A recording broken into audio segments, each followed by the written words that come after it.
Hi, everyone who's watching this clip. Hi, Leonardo. I know you're in the States. I'm in Belgium at this moment, and I'm super excited that I get the chance to talk to you about Julie Keeps Quiet, which is sincerely one of the best films I've seen this year.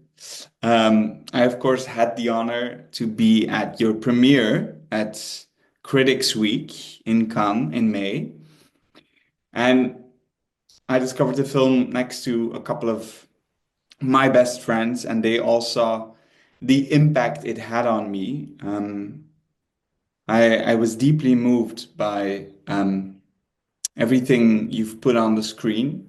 I think Julie is a character that resonated very strongly with me um, for her silence, precisely, I think, a silence that I feel I also have inside of me. Whether I don't know what that's linked to. Maybe it's my Belgian nature, which we both are, of course, or the sense of keeping things in and not really vocalizing them.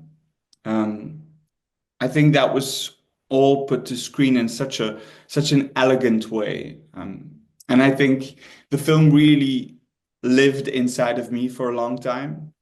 Mainly because I think what your film does so beautifully is it doesn't only speak about personal silence, it also, opens up and zooms out to sort of systematic silence, to the way that power can keep small as much as it can lift up. And I think that the pressures shown in your film, through the personal, this notion that we all have to strive for our other best and at the same time bounce into ourselves and our boundaries while doing that is something that I feel you've expressed with such clarity and such poetry, that I can only give you a big bow. Um, and that's why it was so important for me to speak to you today about this film and to show you my support because I think, and I hope that this film will be seen by many, and resonate with many. So thank you for speaking with me today. Oh, thank you, Lucas. I mean, it's very nice, of course, to hear all those words. That it's more as a movie that a character and its intentions or something go through you as a human being and not necessarily as a director speaking about a movie. And at the same time, I'm here now in LA, and yesterday we had, for example, we hosted a screening, and then people come and then they always say that how confident I was in making this movie, what a confident movie it is, and how well it is executed, how precise, that it's ballsy, and that's how they say, like, remarkable for a first feature. And I always think it's funny, and now also like listening to what you were saying or something is that, um, like we always are in a dialogue or something, and you made movies that I always thought were extremely confident, and I admired that you were all the way in to tell a story using your voice, and yeah, like I guess like that inspired me to do the same. It's really like I have now the opportunity to make a movie, and like I'm gonna use my voice and you know what I mean, like sing as loud as I can or something. That's not that loud considering this movie, but um and there, like I think, and then it's funny that people say like, you were so confident. Well, I don't necessarily saw it that way, but I was more, I guess, like inspired by the fact that you showed us all that you can make unique decisions, and like you can distinguish yourself from, I guess, like certain rules what a movie should be, to go Mhm. to yeah, like because your book movies are have been also conversation starters always. Those were the movies that people want to talk about.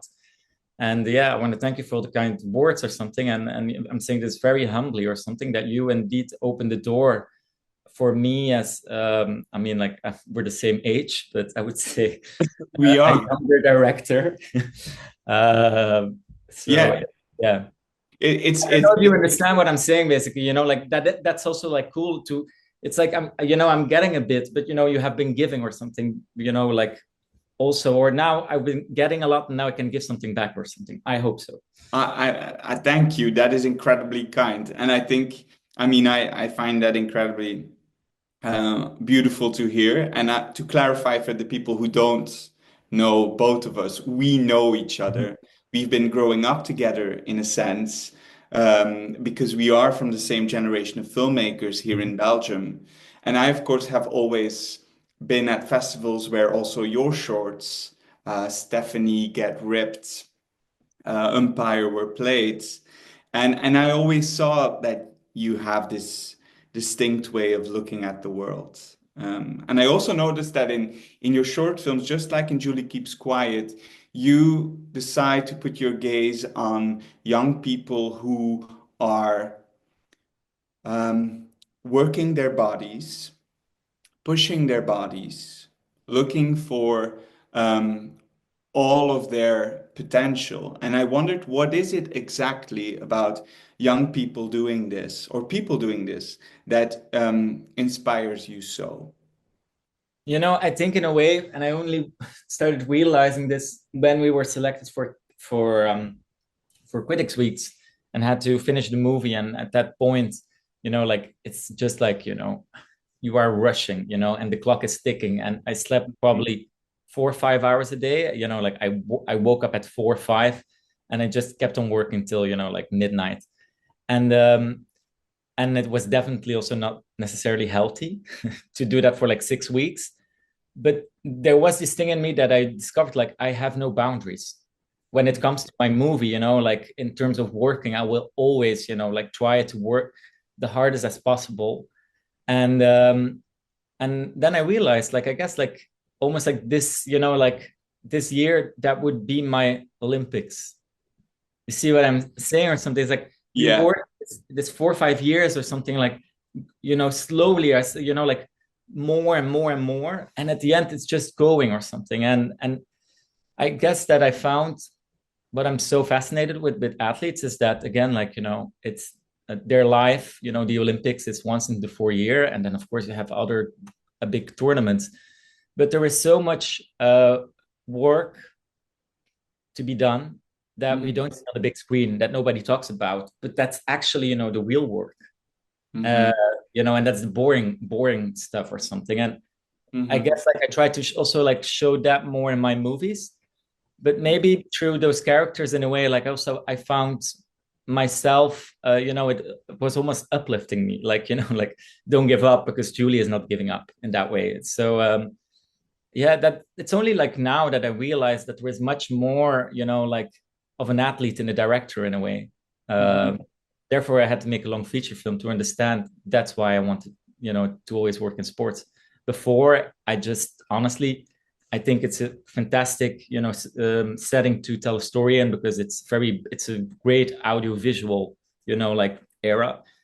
You can do work with sound, beautiful images, all of that. And at the same time, I like to talk about politics. And in that micro society or something, I think they become such more hands-on, such more closer to our daily life than, for example, tell a movie that is happening like in the parliament or something. There's a sentence very early on in the film that really stuck with me, and it's I think it's the academy teacher Sophie who says, "Rien ne change, nothing will change." And for me, it has so many layers, and I'd love to talk. I'd love you to talk about this sentence, because, of course, in one way, it represents a little bit also the fear, I suppose, from the system of like being confronted with a serious issue. And on the other hand, it speaks about Julie, I think, who just wants to continue and not have her life be thrown around, because we know the impact of speaking. So I'd love for you to talk about that sentence a bit. Well, I think that's one of those lines that I put in to almost create, suspense in the way that we all know everything is going to change. And then, Yeah. and Julie knows as well, and then, more than perhaps the others, there were other peers that maybe didn't really, like were truly listening. But it's this thing where people sometimes say these things, and it's actually like, it's almost like a red flag in itself. The fact that they sing, it's like everything will change or something. And therefore, again, without knowing it, putting more pressure on Julie, where, that will also, keep her in that closet. It's like, I will see first how much is changing here before, I come to a conclusion, should I speak or not? I think, the thing is about keeping quiet. Often I get this question, why does she keep quiet? And I say it's impossible to answer, because every person, that she's sitting with is a different reason to keep quiet. Why we are not saying somebody to our parents is different than we would say to our friends or to a school teacher or to a coach, or, like even to your partner in that way. There is always another reason why, and you will say some things to somebody and then you won't say it to somebody else. So there, like already, like it's an impossible answer to give. And yet I feel that, but because you mentioned it earlier on, it's like keeping quiet is also a way of having control over your narrative. It's sometimes that's the shortcut that feels the most like giving yourself agency. And I think in the situation of Julie is, in her narrative, there has been written in a chapter that she did not choose for, that, she would, wish that she could erase. And she's just like almost like sitting in on it. Like, like this cannot come out, because if it doesn't come out, then it didn't exist.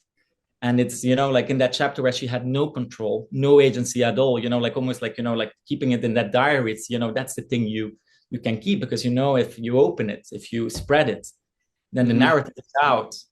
And, like that chapter that you didn't want, like that is not uncensored anymore. And even worse, what can happen is that people can take that chapter, starting to rewriting it and adding it to your so-called narrative. And, in that way, like, I think that's always the reason for people why it's tough to speak out. It's because, like, it's like you are afraid of losing control. And there you come with that existential idea of like to speak or not to speak. And it's an incredibly tough, like dilemma, because both in a way, can create very violent situations. I want to talk about the ending of this film, because I think it's really the cherry for me. I think the ending is so thought-provoking, but also well designed. Was the ending something that you've had in mind from the start of this project, or is it something that only arrived later on? No.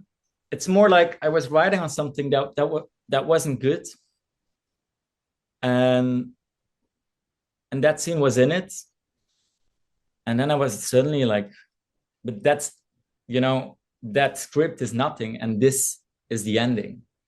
And it's almost like, like I'm going to even tell you when it happened. So I was on the train coming back from Cannes, where they projected Stephanie, and I was in the train, and I was a bit short film, right? Yeah. Yeah. And it was really like I don't know, it came from somewhere else, and it said like, we cannot say the ending, but so that You can tease, you can tease. Indeed. But like I was like, but that's the ending, because often this would be the beginning of a story. And I was like, no, this is the ending, and this is so interesting, and really, like, how we say, like, everything fell together. I was like, of course, like, before, every time somebody speaks up, there is silence. And, like, instead of focusing on how silence is being broken, let's analyze what silence is. And then actually fairly quickly, I could write the script. It was, I always say, like, it was almost like, an encounter with the Greek gods. It was like a muse came or something. And I don't know, because let me ask you like this, for example, because you have the same a bit with girl in a way, you know, Mhm. like that when it's so unexpected, and Mhm. yet when you once you see it, it's like, but of course this is the meaning or something. That is the purpose of the movie. I don't know if you feel the same about my movie, but like, this is something that came to you early on, or was it? But I think there are certain scenes, as you describe, having this moment in the train where you see a moment so clearly. For me, the ending of Girl was something I saw visually. It's something that from the very start of the project, it's a scene Mhm. which I had in mind. Of course, that film really stemmed from a lot of conversations I had with Nora Monsecour, who Yeah. was my muse, to refer to the Greeks, who was my muse for that film, who was someone who really deeply inspired it. And it's also a scene, I suppose, that stemmed from her darker or maybe darkest thoughts. So it's the privilege for me of making that film, or something I felt incredibly privileged about, was um, that she allowed me to be a part of something so intimate for her, and allowed us as a film team to make the personal so political, because putting it on a screen, releasing it as a movie would, as she knew and as we were all aware, make it um, so discussed, so open, so visible for everyone. Um, but I very much recognize what you say. I mean, there are these moments that we feel must be in the film, and it's very. I love to hear you talk about that, because when I watched the film, of course, the whole film, but the ending, when that end scene happened, it made the full film come to, or fall in its place exactly. Um, and I thought it was just incredibly well found, and incredibly thought-provoking. And I just want to thank you so much, Leonardo, for making this film. Both as a cinema experience, but also as, a fairly young person in the world. I think this is a film that really questions the way we look at the pressures of power. I think it's a film that tries to dismantle, the hierarchy of silence. And I think you did that all through, cinema, through images and sounds that came together in a way that created a sensorial experience. So I hope many, many people will see this film. I hope it will spark all the debates that I think it should. And I hope that it will lead a long life. That's always what you hope of your children, because yes, I feel what you say. I mean, your films, your characters, the people you put on screen, they are, or they become a little bit of your children. I mean, it's probably the closest I will be to be a father. So thank you for Julie. Well, thank you, Lucas, once again for your kind words. As I said earlier, I think we are all part of a bigger conversation in that way, and that's the great thing that I almost feel more now as making one feature film, is that I have become even more kind for other movies, because like, you can see sometimes within an intention already how hard it is to get it done. And Hmm. that way, every movie, like, what I hope in that way is, like, what you did with Close, and that way, like, it opened the door, and like, Julie could walk out of that.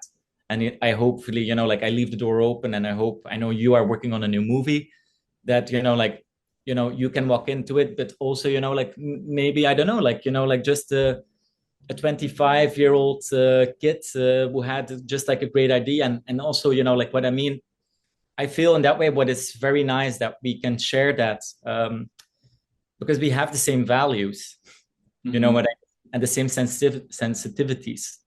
It's that, you know, like there is also much a thing about sharing in that way, and that to see, you know, like how the world embraces Julie. It's also like, you know, a bit the world uh, I imagine you like to live in. And so yeah, so thank you for those words. But you know, the same comes for you with everything that you did. And I will wrap it up because otherwise I'm going to start asking about new projects. I love that people got Yeah, to witness this shared you in LA, me in Belgium. yeah. But we will continue our personal conversation much longer after this, and be sure to check out Julie Keeps Quiet for anyone who still hasn't seen it. Good luck over there, Leonardo, in LA. I will see you when you get back here. Thank you. Ciao.